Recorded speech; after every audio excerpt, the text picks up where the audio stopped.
मोहित train की general bogie में birth seat पर सोया हुआ था। गाड़ी रुककर वापस चली तो अचानक उसकी नज़र अपनी तलाकशुदा पत्नी मानसी पर पड़ी। पता नहीं कब से वो उसके सामने वाली सीट पर आकर बैठ गई थी। 5 साल के बाद वो उसे देख रहा था। वो बहुत ही कमज़ोर हो गई थी। उसने एक सस्ती सी साड़ी पहन रखी थी, ना माथे पर बिंदी और ना ही गले में मंगलसूत्र था। तो क्या उसने अभी तक दूसरी शादी नहीं की? क्या अभी तक वो मेरी तरह अकेली ही है? मोहित ऐसा सोच ही रहा था कि तभी मानसी की नज़र उस पर पड़ी। नजरें मिली तो मोहित दूसरी तरफ देखने लगा। फिर पता नहीं उसके दिमाग में क्या आया कि वो सीट से नीचे उतर आया और मानसी के पास बैठे लड़के से कहा कि वो ऊपर वाली सीट पर चला जाए। लड़का मान गया। तब मोहित मानसी के पास बैठ गया। बैठते ही मोहित बोला, मानसी कैसी हो? मानसी ने नज़र न मिलाते हुए खिड़की की तरफ देखते हुए बोला कि मैं ठीक हूँ। और आप? मोहित बोला, मैं भी ठीक हूँ और दिल्ली जा रहा हूँ। त्योहार होने के कारण रिजर्वेशन सीट नहीं मिली, इस कारण जनरल बोगी में आना पड़ा। और तुम कहाँ जा रही हो? वो बोली, मैं भी दिल्ली ही जा रही हूँ। आजकल माँ वहीं बड़े भैया के पास ही हैं, बीमार हैं, इसीलिए मिलने जा रही हूँ। काफ़ी देर दोनों चुप रहे। फिर मोहित बोला, एक बात पूछूं? मानसी ने आंखों से ही पूछा, क्या? मोहित ने संकोच करते हुए पूछा, अभी तक शादी क्यों नहीं की? वो कुछ नहीं बोली, मगर जब मोहित ने दोबारा नहीं पूछा तो मानसी ने पूछा, आपने की है शादी? मोहित ने भी बिना बोले ना में गर्दन हिला दी। फिर काफ़ी देर तक दोनों चुप रहे, मानो एक दूसरे को परख रहे थे। तभी डिब्बे में कुल्फी बेचने वाला आ गया था। मोहित बोला, कुल्फी खाओगी? मानसी ने ना में ही सिर हिला दिया। मोहित ने रिक्वेस्ट करते हुए फिर पूछा, खा लो प्लीज़, तुम्हारे साथ मैं भी खा लूँगा। जानता हूँ तुम्हारी सबसे बड़ी कमज़ोरी कुल्फ़ी है। वो थोड़ा मुस्कुराई तो मोहित ने महसूस किया कि वो अपनी आंखों से बहने वाले आंसुओं को समेटने का प्रयास कर रही है। 5 साल उसके साथ जो रहा था, जब वो अपने आंसुओं को समेटने का प्रयास करती थी तो ऐसे ही मुस्कुराया करती थी। मोहित दूसरी तरफ देखने लगा था तो मानसी चुपके से अपने आंसुओं को पोंछने लगी। फिर वो सहज होकर बोली, एक शर्त पर खाऊंगी। मोहित बोला, क्या शर्त है? मानसी बोली, पैसे मैं दूंगी। मोहित फिर कुछ नहीं बोला। फिर मानसी ने 2 कुल्फियाँ खरीद लीं और एक कुल्फी मोहित को देते हुए बोली, अब मैं भी कमाने लगी हूँ। एक प्राइवेट स्कूल में पढ़ाती हूँ, महीने के 10,000 मिलते हैं। कुल्फी खाते हुए मोहित बोला, तलाक के समय कोर्ट के आदेश पर तुम्हें 25 लाख रुपए तो दे रहा था। अगर ले लेती तो अपना स्कूल खोल लेती, जबकि तुम बहुत स्वाभिमानी हो। इस जमाने में पैसे के बिना कुछ नहीं होता। वो हंसकर बोली, अगर ले लेती तो अपने ज़मीर को क्या जवाब देती? तो ये ज़मीर रोज़ कहता कि जिसे छोड़कर आई हो उसी के सहारे पल रही हो। मोहित बोला, तुम बहुत अच्छी हो और बहुत मासूम भी हो।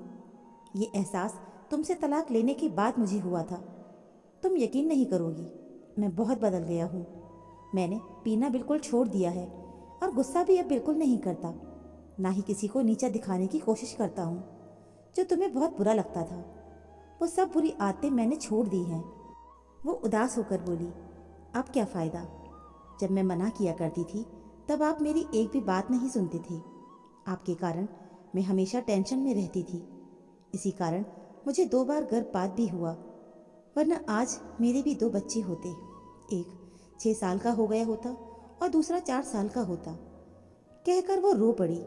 बच्चों की बात जब पता चली तो मोहित की आंखों में भी आंसू आ गए थे, लेकिन वो पुरुष था तो आंसुओं को पलकों तक पहुंचने से पहले ही पी गया और बोला, कभी कभी लगता है कि मैं बहुत बुरा आदमी हूँ। मैंने कभी रिश्तों की कदर नहीं की, उसी की सज़ा आज झेल रहा हूँ। बिल्कुल अकेला हो गया हूँ। अब तो माँ भी नहीं रही। माँ के ना होने पर मानसी को बड़ा दुख पहुँचा था।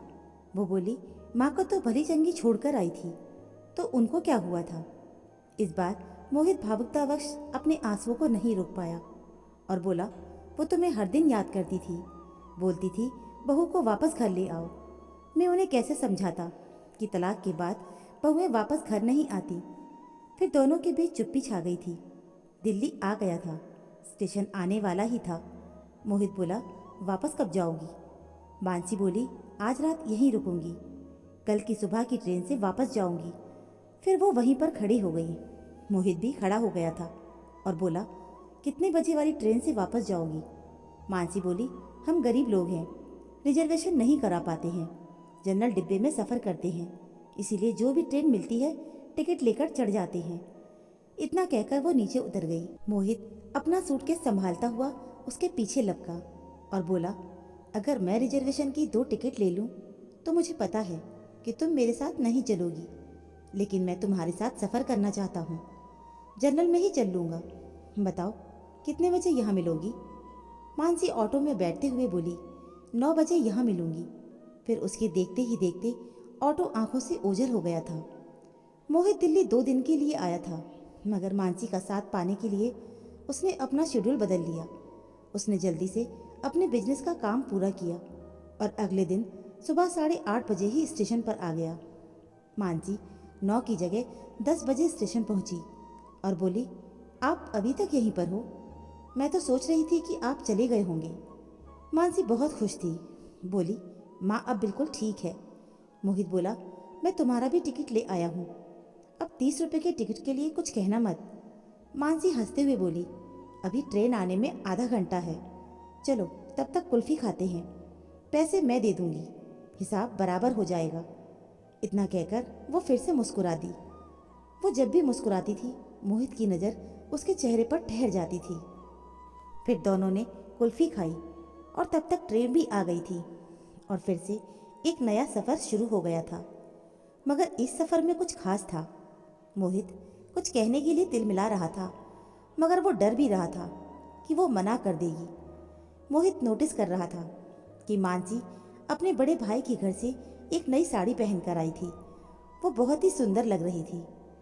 खिड़की से आ रही ठंडी हवा के झोंके से मानसी के माथे पर लटकी बालों की एक लट झूम रही है। उसे ऐसे देखकर मोहित के दिल में एहसास सा उठता है कि ये औरत कभी उसकी जिंदगी थी, मगर मैं इसे संभाल कर नहीं रख पाया। मोहित की मनस्थिति से अनजान मानसी बोली, क्या हुआ?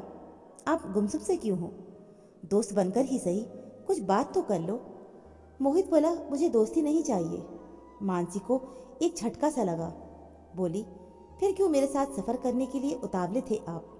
मोहित बोला, मुझे तू चाहिए, हमेशा के लिए, जन्मों जन्मों के लिए, मेरे साथ हंसने के लिए, मेरे साथ रोने के लिए। वो इतनी जल्दी में ये सारी बातें बोला कि मानसी बस उसका मुंह देखती रह गई।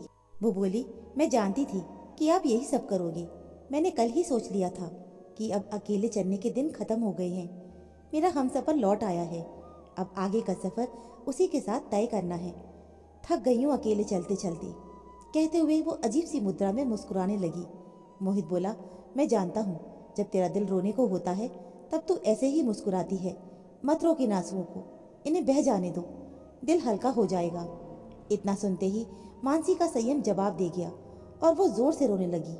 पूरे डिब्बे के लोग उन्हें देखने लगे थे, मगर मानसी ने लोगों की परवाह नहीं की। वो मोहित के कंधे पर सर रखकर रोती रही। कुछ देर के बाद मानसी का गांव भी आ गया। गाड़ी कुछ पल रुकी और फिर चल पड़ी। मानसी को अब वहां उतरना ही नहीं था। जिंदगी में एक नई सफ़र फिर से शुरू होगा। अब उसकी मंजिल मायका नहीं, पिया का घर था, जो बरसों से उसके लौटने का इंतजार कर रहा था। वो अब भी मोहित के कंधे पर सर रखी थी, आंखें बंद कर कर मंद मंद मुस्कुरा रही थी, एक मासूम बच्चे की तरह। तो दोस्तों, उम्मीद है आपको कहानी पसंद आई होगी। कहानी सुनने के लिए आप सभी का बहुत बहुत धन्यवाद।